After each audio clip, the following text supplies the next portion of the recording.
Bismillahirrahmanirrahim. Assalamualaikum warahmatullahi wabarakatuh. Ikhwan fillah. Salah satu dari istri Rasulullah SAW yang tak kalah harum namanya dan menjadi inspirasi serta teladan hingga saat ini adalah Zainab binti Jahsy. Mengapa begitu harum namanya? Untuk mendapatkan jawabannya, ikuti terus tayangan ini. Jangan lupa subscribe, like, dan bagikan tayangan ini agar menjadi amal jariah bagi kita semua. Amin, Allahumma amin. Sejarah Islam mencatat bahwa Zainab binti Jahsy adalah istri Nabi SAW yang sangat gigih mendukung dakwah dan syiar Islam yang dilakukan oleh Rasulullah. Nama beliau adalah Zainab binti Jahsy bin Ri'ab al-Asadiyah dan beliau dilahirkan di Mekah pada tahun 33 sebelum Hijriah dan wafat di Madinah pada tahun ke-20 Hijriah. Zainab binti Jahsy juga merupakan sepupu Rasulullah SAW. Beliau telah masuk Islam sejak masa Mekah dan ikut hijrah ke Madinah bersama kaum muslimin lainnya.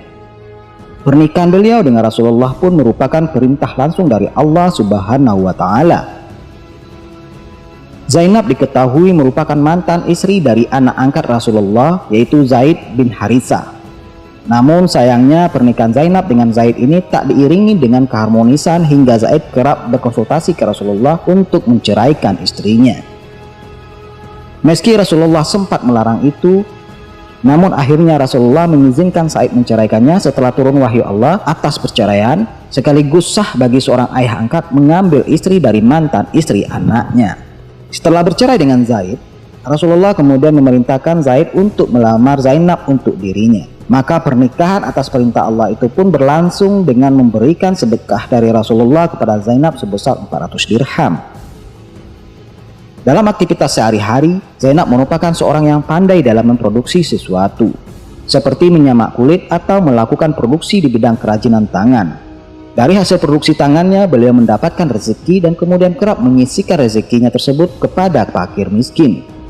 Pada masa pemerintahan Sayyidina Umar bin Khattab misalnya, Zainab binti Jahsy mendapatkan jatah dari Baitul Mal yang dikelola oleh pemerintahan Khalifah Umar. Namun tak seperti kebanyakan manusia pada umumnya, Zainab rupanya memiliki sikap zuhud dari harta dan kerap menjadikan hartanya sebagai ladang amal untuk berbagi. Sikap dermawan dari Zainab ini juga kerap diceritakan oleh para kerabat dan perempuan yang ada di sekelilingnya. Barsah binti Rafi bercerita, ketika jatah pembagian harta keluar, Sayyidina Umar mengirimkan harta tersebut kepada Zainab binti Jahsy yang menjadi haknya. Namun beliau justru mengira bahwa istri-istri Rasulullah yang lainlah yang berhak menerima harta tersebut. Namun demikian, para utusan Sayyidina Umar bin Khattab tetap memaksanya untuk mengambil harta yang merupakan haknya tersebut.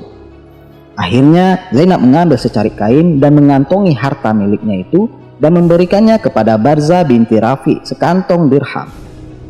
Beliau kemudian memerintahkan Barzah binti Rafi untuk membagikan harta tersebut kepada para kerabatnya, anak-anak yatim, serta kalangan du'afa yang ada di sekitar wilayah tempat tinggalnya. Tak hanya harta untuk kaum du'afa dan anak yatim, Barzah binti Rafi pun tak luput dari pemberian harta milik Zainab. Sikap dermawan Zainab yang enggan menerima hak dari harta hasil jeripayahnya ini pun didengar oleh Khalifah Umar bin Khattab dan beliau mendoakannya. Tak hanya itu, saking dermawannya Zainab binti Jahsy, semasa hidup Rasulullah memberikan julukan bagi istrinya itu sebagai orang yang panjang tangan. Artinya tangan dan hatinya sangat mudah tergerak untuk memberi. Zainab binti Jahsy wafat di Madinah saat usia 53 tahun. Beliau merupakan istri Rasulullah yang paling pertama wafat setelah kematian Nabi Muhammad SAW. Zainab binti Jahsy dimakamkan di Jannatul Baqi'. Semasa hidupnya, kedermawanan Zainab binti Jahsy ini kerap mendatangkan pujian dari berbagai kalangan. Bahkan tak tanggung-tanggung deretan istri Nabi pun tak segan memuji kedermawanan wanita tersebut. Berkat kedermawanannya tak sedikit kalangan kaum miskin dan du'afa yang merasa terbantu dan tertolong atas uluran tangannya. Sikap dan keteladanan yang diberikan dari beliau masih sangat relevan ditiru bagi umat muslim masa kini. Bahwa kekayaan yang Allah berikan pada setiap hambanya sejatinya adalah sebuah titipan dan juga ladang untuk terus memupuk amal dan keimanan. Allahu a'lamu bissawab.